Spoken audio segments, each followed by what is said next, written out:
Once a Spanish colony, the Western Sahara has become the infamous icon of colonialism in Africa. Now, annexed and ruled by neighboring Morocco, this runs against the international law, but most importantly, against the will of the Sahrawis, who have been waiting for their independence for more than 40 years. Promised, but never received. Spain continues to be the sole administrator of the Sahara's territory. It's a territory still awaiting decolonization. In other words, Spain, which still remains as the colonizing country, has to meet the international obligations to decolonize, giving freedom to the people and the rightful ownership of their territory. That has yet to be done. The resolution of the Western Sahara's conflict is Spain's responsibility, and they must solve it, because they have abandoned thousands of people who were our compatriots.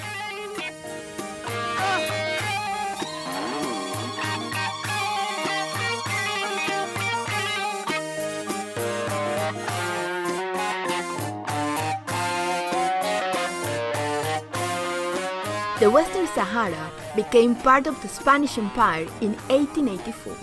By 1960, the era of independence started to overtake the African continent with the declaration of the granting of independence to colonial countries and peoples by the United Nations. However, by the early 1970s, Spain was reluctant to leave the Western Sahara, and by 1973, the Polisario Front was born to fight against Spain for the right of self-determination. The sovereignty dispute for the African territory took a new twist in 1975 in the so-called Green March. 300,000 civilians entered the Western Sahara to claim it as their own, following the orders of the King of Morocco.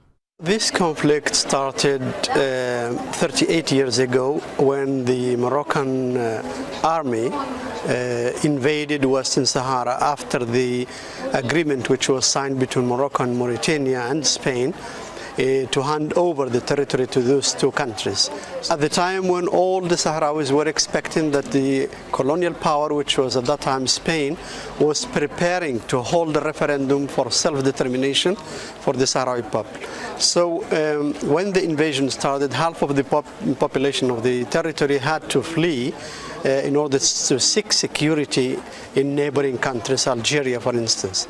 It is a decolonization conflict which Spain did not achieve, and so the Polisario Front, which was already fighting against the Spanish colonialism, had to shift its struggle against both Morocco and Mauritania. The armed struggle lasted 16 years, from 1975 to 1991. We had liberated almost 2/3 of the territory when the United Nations intervened and made a proposal to both parties, Morocco and Polisario, that it's time for peace and that we should stop fighting and that Morocco and Polisario will engage into negotiations which will lead to a free and fair referendum. Referendum was supposed to be immediately after the ceasefire in 1991, but it never happened because of the Moroccan intransigence. And the UN brought a mission called MINURSO to the territory to organize, supervise those supposed elections, and nothing happened for the last 22 years. So the conflict in its origin is an invasion against a non-self-governing territory, which is Western Sahara, inscribed in the agenda of the United Nations since 1963, and it still remained the same. The UN Fourth Committee on Decolonization is discussing the issue of Western Sahara as a non-achieved decolonization issue. For decades, the Sahrawi people have been forced to live divided in three spaces: the Sahara occupied by Morocco, what they call the Sahara in freedom, and the refugee camps in Tindouf, Algeria. There are almost 200,000 people living here. You've already seen the place. We are in the Hamada. It is the most inhospitable place on the planet. The Sahrawis have spent 40 years here in spite of dozens of United Nations resolutions demanding a referendum, and there is still not a single country in the world that recognizes Western Sahara as part of Morocco.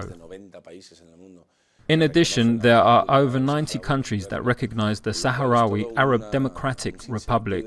The Sahrawis' situation does not make sense because their country and its population have the support of a big percentage of the world's population, private and public organizations, as well as the UN resolutions with its international legality and human rights commitments. The refugee camps are located in western Algeria. There are no commercial connections, so a charter flight takes you to the military airport of Tindouf in Algeria, from where the trip continues by road. During our visit, we traveled to Dakhla, one of the 4 districts or wilayas where the refugees live. Dakhla is a wilaya located furthest from Tindouf, closer to the frontier of Mauritania and the Western Sahara territories in control of the Polisario Front.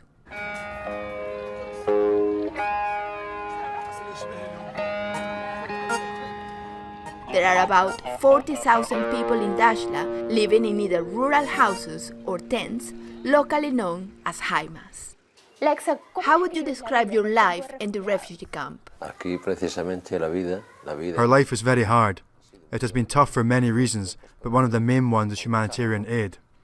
At the beginning, we received almost no aid and the living conditions were very difficult. Today, things have changed thanks to the humanitarian help and the international recognition we have received. We have embassies and diplomatic representations almost everywhere in the world. Now the world recognizes our rights to live. Since 1970, the lifestyle of the Sahrawis changed dramatically. Once nomadic pastors and fishermen, they have been forced to survive throughout only humanitarian help. Their dependence on these external supplies not only include food donations, such as sugar, oil, lentils, pasta and barley, but also extend across their whole life. The health centres of every wilaya receive basic medicines. They arrive at the central pharmacy and from there are distributed to all the refugee camps. We always need medicines. What we receive is not enough. For example, you can get a shipment of amoxicillin, but when there are an outbreak, there is never enough to treat all the ill people. Can you tell me what are the main health problems in this area? In October, for instance, as it is a month when the climate is changing, there is diarrhea and fever, which are caused by an increase in the number of flies. The main illnesses we have in the winter are breathing infections such as pneumonia and fever. In the summer, it is diarrhea caused by drinking unclean water, as well as people suffering either low or high blood pressure. Every day of the week, we have a monitoring system of the population in the communities. On Saturday, when we start the week, we do checkups for chronic diseases in the elderly who cannot come to the health centre, so we can visit them at their houses to check their blood pressure. Sundays are dedicated to children as part of the Child Health Integrated Programme. The programme consists of keeping a register of the health status of the children. Focus on the children's weight and size to find signs of any malnutrition in the community and treat it according to severity.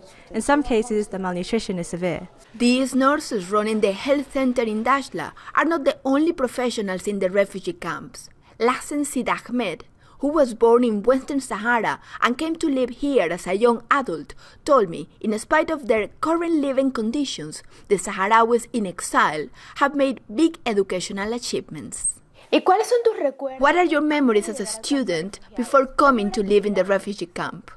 I remember very well that I was studying in a Spanish school with many Spanish guys and few Sahrawis because Spanish schools, when we were a Spanish colony, didn't admit Sahrawi children. Just a few had the chance to study, so I remember that many of my friends couldn't come to school. That is something that has changed today because nowadays it is mandatory to study. Can you explain me the education system the Sahrawis have in place? Here, children go to primary school from the age of 6 until they are 12. Middle school is another 4 years, and then they go abroad, to one of the countries that have teaching agreements with us, to high school. We have students in Algeria, Cuba, Venezuela, and even in Spain, studying both at high school and for university degrees. The destination the children go to depends on the type of partnership and agreement we have signed with the country. We have students almost all around the world. Agreements with the different countries vary. Some help with humanitarian aid, some others offer us teaching partnerships. Those agreements have been signed with Arab countries but also with Europe. Thanks to those contracts, our teachers mostly get training in Algeria or Cuba. Later on, they come back and do their professional practices here, and that way we have teachers specialising in all subjects. And what are the opportunities after university? In addition to teachers, we have doctors in all the wilayas as well as technical engineers specialised in mechanics, electricity, etc. So when they are needed, we as a community can benefit from their training. There are, however, other professionals not working at the moment, and that is the case of soldiers, for example, because at the moment their expertise is not needed. We are big supporters of peace. Nobody likes war, especially in today's current situation where there is terrorism, torture, and we are all against that. We are looking for a peaceful solution to our conflict. We don't like war. The human rights role is important nowadays as the UN and the international community emphasises that to reach a long-lasting agreement, there is a need to respect freedom and dignity. The Sahrawis' human rights situation is far from fair. In their day-to-day life, they have to endure the difficulties of not running water or electricity, and drinking water is precious.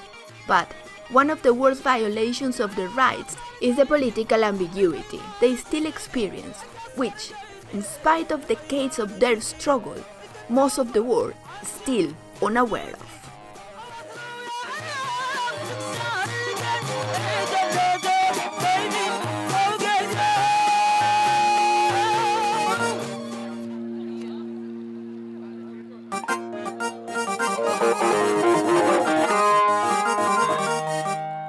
To help tackle this problem, the International Film Festival, known as Refugee Sahara, started in 2003, aiming to bring attention to the Sahrawis' fight for self-determination. In the fast-paced world we live in today, especially in the West, to exist you need to have image and voice. If you don't have a presence in the media, you don't exist in spite of your suffering or any abuse you're exposed to. So the film festival has served to give the Sahrawi people voice and image to explain their fight and the conflict that the Western Sahara has gone through with Morocco, a country that keeps the separation wall and Sahrawi families divided. In its 10 years, the festival has served to break the wall of silence imposed by the Western media on the Western Sahara issue. Maria, can you tell me what's the origin of this festival?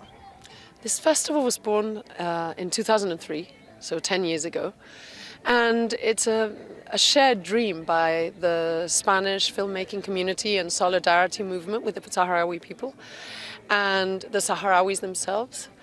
And they decided to create a film festival here to bring not only film but other cultural activities and call attention to the plight of the Sahrawi people with the international community. How did you get involved in this festival? I came to the first festival in 2003 and I thought it was incredible. I mean, when the screen first lit up and it was a film about migrating birds and the birds took flight and all of a sudden we were overflying the oceans and the people's expressions and faces, and they still remember that first film. And I came to do the making of that year. And so I've always had it in my heart. Last year I conducted an evaluation of the project, and then they asked me to become executive director in order to, implement some of the changes that we wanted to make. One of the things we wanted to do is to make it more international, and I think we have. The festival's always had international presence, absolutely. South Africa has a big presence, for instance, and Algeria has a big presence, and Venezuela and Cuba and Spain, obviously. But this year we invited people from places like Egypt, Palestine, the United States. I mean, if I named every nationality here. And we also focused it more on human rights, film and human rights. So a lot of the activities we've been conducting have to do with film as a tool to denounce human rights violations and also to educate and to empower people. The 10th edition is dedicated to Sahrawi's most amazing fighters, and that's the women who built these camps and ran these camps for the first 16 years, practically with no men. The women who have preserved culture, the women who have continue to place enormous importance in women's empowerment, girls' empowerment.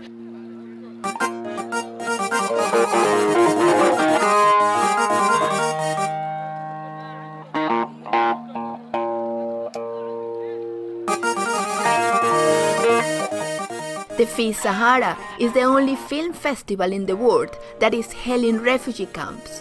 This year, in its 10th edition, the program puts great focus on the defense of human rights and the use of video as a powerful tool to fight its violations.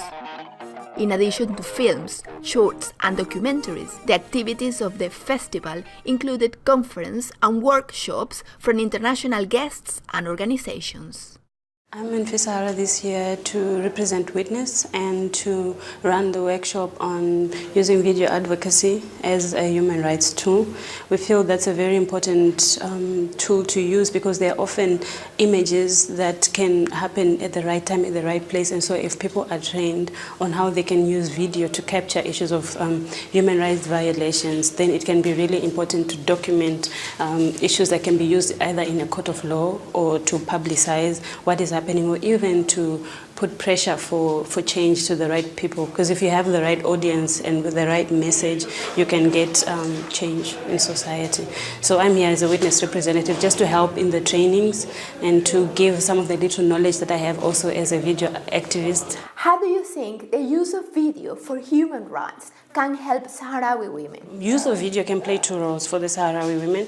I was very impressed to hear that the camps were first created by the women. So you find that in most societies, women play a very important role in creating the right environment where children grow, in the promotion of peace, in the promotion of human rights. So I think video can be used, one, as a tool of resilience. I think the stories of the Sahrawi women should be shared by other women in terms of how they have coped in such harsh conditions, one, and then two, maybe also to highlight their plight to the outside world, as in how can their situation be assisted, and then thirdly, if there are human rights violations, we hope that the use of video advocacy and the skills that they'll get from the trainings, they'll be able to make short documentaries or videos that can then be used outside. And I think it's a very important thing that the women in the camp are able to document some of the peculiar issues that affect women. For instance, women will be more concerned with access to food, the right to water, is there clean water in the camp, access to medication, access to health. When women are pregnant, the reproductive health, are they able to access the quality medical attention that they need here in the camp? So I think with the techniques that they'll get from also using video, they'll be able to articulate and communicate some of those issues which policymakers should be aware of, so that they can drive the right change that they need. Because I think part of what we'll teach them is how to target the right audience, how to craft your message, how to tell a good story. What story do they want to share? What story do FIS Sahara women want to share? And I think a woman with a camera is a very good resource. Why did Amnesty International get involved in the FIS Sahara this year? Because Amnesty International started some years ago an international film and debate festival in the Netherlands, because they believe in the power of image. Films open eyes. And now the festival is organized by Movies That Matter. Movies That Matter is an independent organization which organizes now the International Film and Debate Festival in the Netherlands. But we think for the Sahrawi people, it's very important that by film, by image, that they create awareness of their case. So that's why we are supporting now the FIS Sahara Festival, because this year, for the first time, they have a human rights component in their program, and they are organizing different workshops, to stimulate the knowledge and the skills of the Sahrawi activists.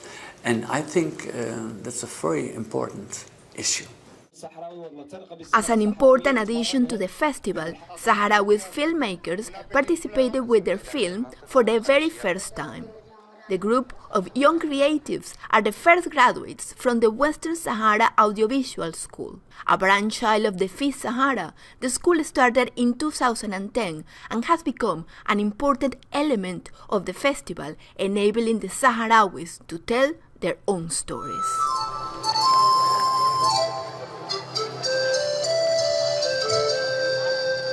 Captivated by the Sahrawi's creation, the story on the big screen of the desert was received with applause and awe. But it was the documentary, digging out the truth, that moved every fiber of the Sahrawi community. The piece directed by Stisen Miranda, presented the excavations of mass graves where the bodies of Sahrawis killed to the separation wall were found. The documentary is one of the best ways to reach all kind of public, because it is easier for people to watch a 27 minutes film or documentary rather than reading a 500 pages book or something like that. So it is a way of, as I say, reaching all kind of public people, young people, old people, and make those people know about what we have done and what we are going to do now. Those graves were the first ones we have found, and those 8 people were the first ones that we have identified. But there are more than 400 disappeared people who are missing still nowadays. It is very important because it is the first time that it's been proved all the human rights violation that has been done here in the Western Sahara by Morocco. And what were the most shocking findings? Well, they were, all of them, they were civilians, right? They were nomads, they were people like you and me, right? That they just went for water to give to their family during the Exodus process. And we found that they were assassinated for no reason. And one of the things we saw was they even had the money with them. And they even had the ID card. They had the national identity card with them, Spanish. They were Spanish because the Sahara was Spanish province, right? So it was, you know, it was so many feelings at the same time because we were so lucky that we were finding that, but at the same time we were so shocking the fact that, oh my God, they didn't even take the money of them. I mean, the only thing they did was assassinate them. So yeah, I think that all the personal things we found with them, like the rosary, the ID card, of course, this little glass for the tea, you know, that they drink with it, he had it with him.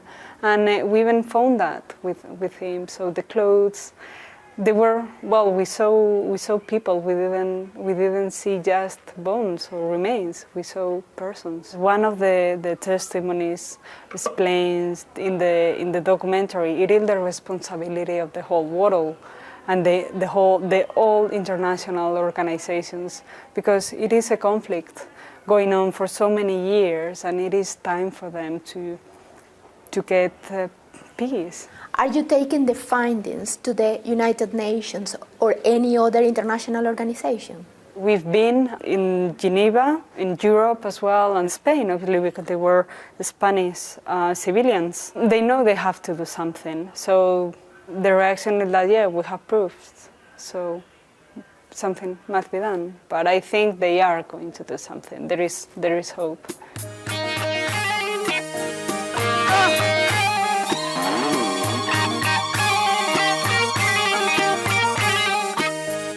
The case of Western Sahara has become the symbol of the inability of the international community to end a humanitarian crisis. The Sahrawis hope that the 40th anniversary of their fight for independence will also bring the end of their struggle.